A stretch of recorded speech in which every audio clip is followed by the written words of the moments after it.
వాళ్ళ అధినేత రాహుల్ గాంధీ ఏమో రాజ్యాంగాన్ని చూపిస్తూ భారతదేశం మొత్తం గూడా పాదయాత్ర చేస్తూ రాజ్యాంగాన్ని కాపాడుకోవాలనే విధంగా తన వ్యాఖ్యలు కనిపిస్తా ఉన్నాయి.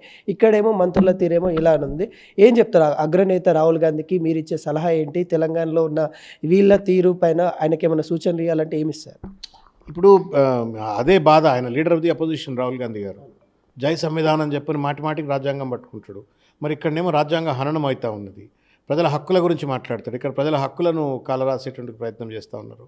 తర్వాత పూర్తి స్థాయిలో ఒక దోపిడీ, అవినీతి వ్యవస్థను ఇక్కడ నిర్మితం చేస్తూ ఉన్నారు. దాని లబ్ధిదారు ఏఐసిసి అని చెప్పని పరోక్షంగా నరేంద్ర మోడీ వచ్చి ఆర్ఆర్ ట్యాక్స్, ఏటీఎం అయిపోయింది తెలంగాణ, ఢిల్లీకి అని చెప్పని చెప్తున్నారు. కాబట్టి ఒక్కోసారి అనిపిస్తుంది రాహుల్ గాంధీ గారు మౌనంగా ఉండడం వెనుక రేవంత్ రెడ్డి గారు, పొంగులేటి గారు ఇటువంటి వాళ్ళు చేస్తున్నటువంటి దోపిడీకి ఆయన పరోక్షంగా మద్దతిస్తుండా, లేదు ఆయన కళ్ళు గప్పి ఆయన ధృతరాష్ట్రుడైనందువల్ల వీళ్ళు దోపిడీ చేస్తున్నారా? బట్ ఏదేమైనప్పటికీ కూడా ఇగ్నోరెన్స్ ఇస్ నో బ్లిస్. నువ్వు పార్టీకి అధినేతగా ఉన్నప్పుడు, అదేవిధంగా లీడర్ ఆఫ్ ది అపోజిషన్ పార్లమెంట్లో ఉన్నప్పుడు, నీ కింద పనిచేసేటువంటి ఒక మంత్రులు కానీ, ముఖ్యమంత్రులు కానీ, పార్టీలో ఉన్నటువంటి ఒక అన్ని వర్గాల వాళ్ళు తప్పనిసరిగా న్యాయబద్ధంగా, రాజ్యాంగబద్ధంగా పనిచేయించేటువంటి ఒక నైతిక బాధ్యత రాహుల్ గాంధీ గారి పైన ఉంటుంది. కాబట్టి just as Revanth Reddy is failed in his constitutional duty, Rahul Gandhi also is failed అని అనిపిస్తుంది. పేరుకు సంవిధాన రంగం అయిపోదు కదా. సంవిధానం అమలు చేసేటట్టు యొక్క యంత్రాంగం, మంత్రాంగం, అధికారం, సాధికారత మీ చేతిలో తెలంగాణలో ఉన్నాక అది ఎందుకు అమలు కావట్లేదు? ఎందుకు అమలు కావాలని చెప్పని అడగట్లేరు? ఎట్లా మంత్రులే కబ్జాకోర్లు ఎట్లా అవుతారు? ఎట్లా ఇండ్లలోకి పోయి బెదిరిస్తారు? ఎట్లా భూములు లాక్కుంటారు?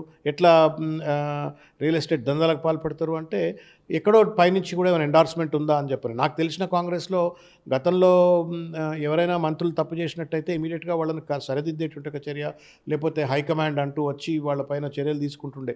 ఇక్కడ హైకమాండ్ ఏం లేదు. అందుకే రేవంత్ రెడ్డి ఏమంటా ఉండు, నేను ఫ్రాంచైజీ కొనుక్కున్నట్టుగా మాట్లాడుతూ ఉన్నాడు. నేను 10 ఏళ్ళు నేనే ముఖ్యమంత్రి, 15 ఏళ్ళు నేనే ముఖ్యమంత్రి. ఇది కాంగ్రెస్ కల్చర్ కాదు. కాంగ్రెస్లో ఎవడు చెప్పడట్లా.